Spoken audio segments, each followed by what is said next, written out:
मोहिनी एकादशी की कथा के अनुसार प्राचीन समय में सरस्वती नदी के किनारे भद्रावती नाम की एक नगरी बसी हुई थी।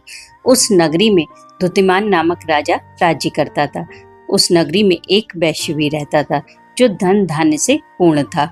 उसका नाम धनपाल था। वह अत्यंत धर्मात्मा और भगवान विष्णु का भक्त था। उसने नगर में अनेक भोजनालय, प्याऊ, कुएं, तालाब, धर्मशाला आदि बनवाए। सड़कों के किनारे आम, जामुन और नीम के वृक्ष लगवाए, जिससे पथिकों को सुख मिले।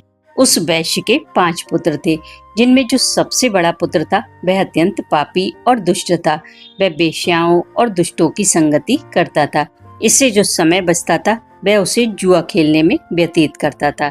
वह बड़ा ही अधम था तथा देवता, पितृ आदि किसी को भी नहीं मानता था। अपने पिता का अधिकांश धन वह बुरे व्यसनों में ही उड़ाया करता था।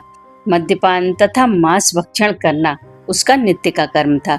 जब बहुत अधिक समझाने बुझाने के बावजूद भी वह सीधे रास्ते पर नहीं आया तो दुखी होकर उसके पिता, भाइयों तथा कुटुंबियों ने उसे अपने घर से निकाल दिया और उसकी निंदा करने लगे।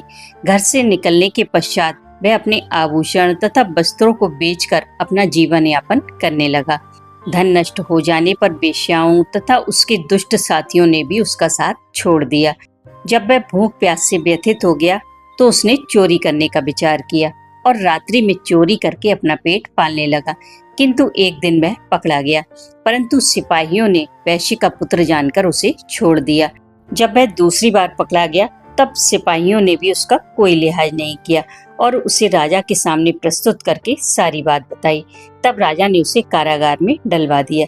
कारागार में राजा के आदेश से उसे अनेक प्रकार के कष्ट दिए गए और अंत में उसे नगर से निष्कासित भी कर दिया गया। तब दुखी होकर उसे नगर छोड़ना पड़ा।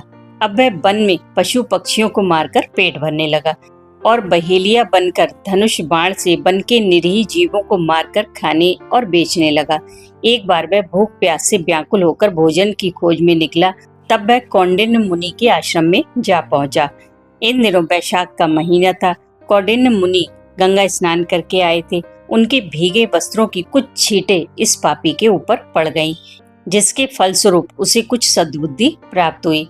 वह अधम ऋषि के समीप पहुंचकर हाथ जोड़कर कहने लगा, हे महात्मा, मैंने अपने जीवन में अनेक पाप किए हैं। कृपा करके आप उन पापों से छूटने का कोई साधारण तथा धन रहित उपाय बताइए। तब ऋषि ने कहा, तू ध्यान देकर सुन। वैशाख मास के शुक्ल पक्ष की एकादशी का व्रत कर। इस एकादशी का नाम मोहिनी है। इसका उपवास करने से तेरे सभी पाप नष्ट हो जाएंगे। ऋषि के वचनों को सुनकर वह बहुत प्रसन्न हुआ और उनकी बताई हुई विधि के अनुसार उसने मोहिनी एकादशी का व्रत किया, जिसके प्रभाव से वह गरुड़ पर सवार होकर विष्णु लोक गया। संसार में इस व्रत से उत्तम दूसरा कोई व्रत नहीं है। इसके महात्म्य के श्रवण एवं पठन से जो पुण्य प्राप्त होता है वह पुण्य 1 सहस्र गोदान पुण्य के समान है।